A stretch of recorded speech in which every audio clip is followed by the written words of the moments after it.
My name is Clara Croft. I returned to my grandmother Evelyn's estate to pay my respects. Instead, I found a heavy brass padlock on the front door. I was a tech investor who spent 10 years building my own company, completely independent of my family's real estate empire. I stood on the graveled driveway, feeling like a stranger at my own home. My father, Donald Croft, crossed his arms as my brother, Julian, leaned smugly against the grand mahogany doorframe. My father's voice was cold. "You do not belong here anymore, Clara." I looked past them toward the window of my childhood bedroom.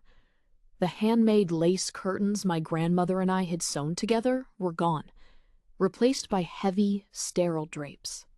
My brother smiled, tossing a heavy brass key in the air and catching it with a snap. "Go back to your little startup, Clara," he sneered. "There's nothing left for you here." I kept my voice calm, reminding them that this house belongs to Grandmother Evelyn, and her will was clear. Julian just laughed, claiming she wasn't in her right mind at the end. I walked back to my car, my mind racing. My hands gripped the steering wheel, my knuckles turning white as the weight of their betrayal began to sink in. I sat in the driver's seat and closed my eyes, trying to find a moment of peace and resist the urge to let my hands shake. As I sat there, the lessons my grandmother had taught me began to drift back, pulling me into the memories of the only person who truly loved me. When I was 10, she sat me down in her rose garden.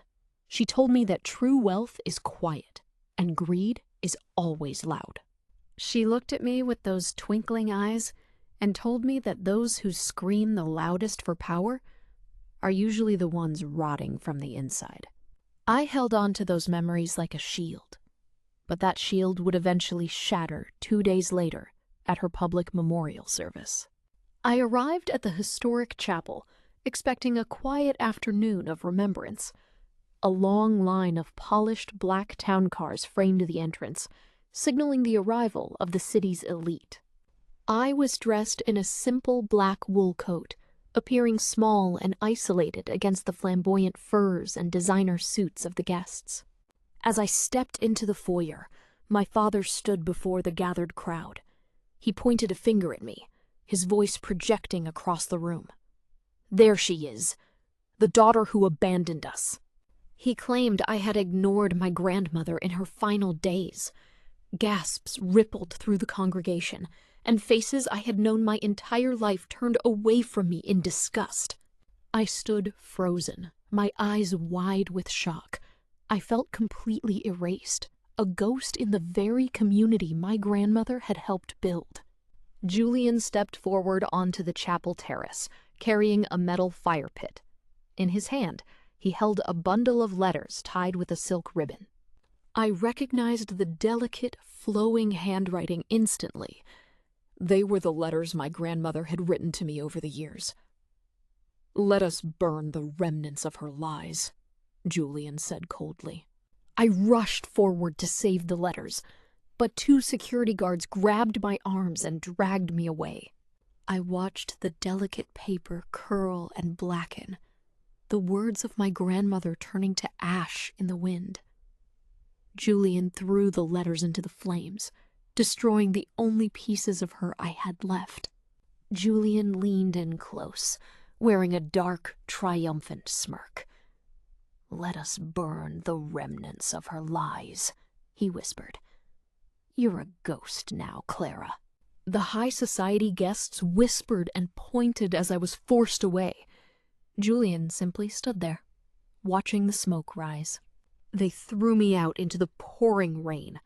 I tumbled onto the slick, wet pavement, the cold water soaking through my clothes as the doors of my family's legacy shut firmly against me. I sat on the ground and finally broke. I wept openly, clutching my knees. My family had stripped me of my dignity, my memories, and my grandmother's final words. I felt completely erased. But as the rain began to clear, a cold, sharp clarity washed over me. I wiped my tears and stood up. They had no idea who they were truly dealing with. To everyone else, I looked like an ordinary investor, but they never knew the truth. I was the billionaire founder of Vance Capital.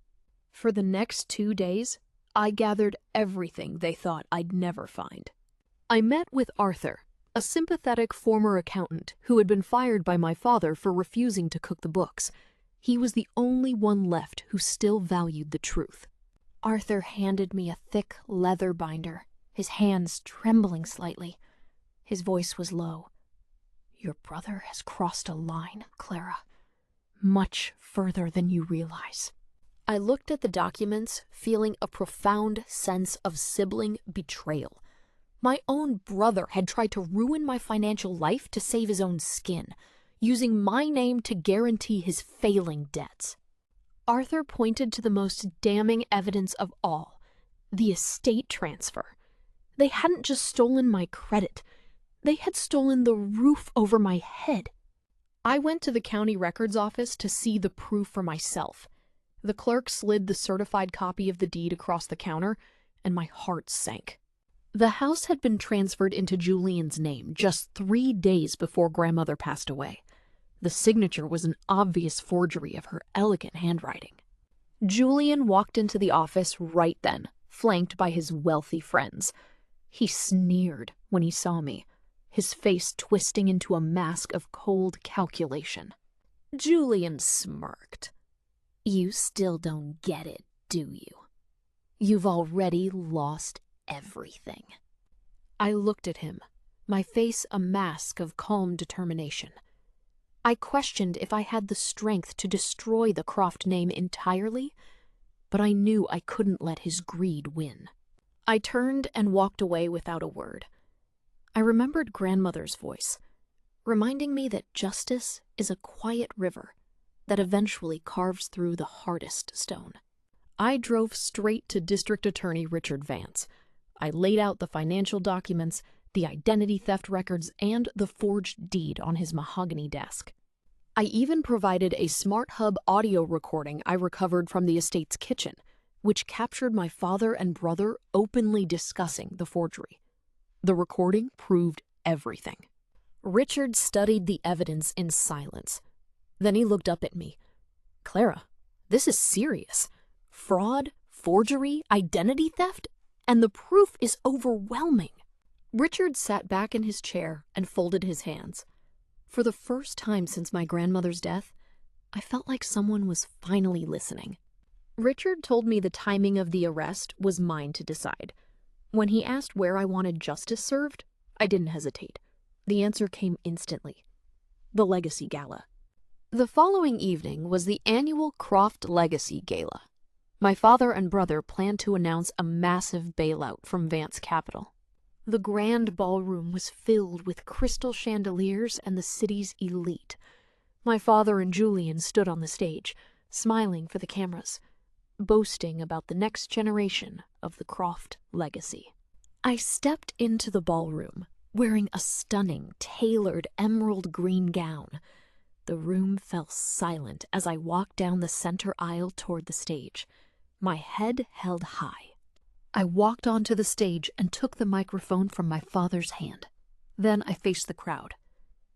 "There is something everyone here deserves to know. Vance Capital now owns every dollar of Croft debt." The room went silent. Then I delivered the final blow. Because I own Vance Capital, those loans are due, starting now. The heavy double doors opened. District Attorney Richard Vance entered, flanked by several sheriff's deputies, carrying arrest warrants for my father and brother. I watched them get led away in handcuffs, not with anger, but with a deep, quiet sense of relief. The people who had shunned me just days before could only watch in stunned silence. A week later, everything had changed. The lock was gone, the gates stood open once again. I returned to my grandmother's estate, watching as the sterile drapes were finally stripped away. The house was being restored to what it was always meant to be, I stepped through the front doors into the quiet warmth of the grand foyer, feeling the peaceful energy of the home return.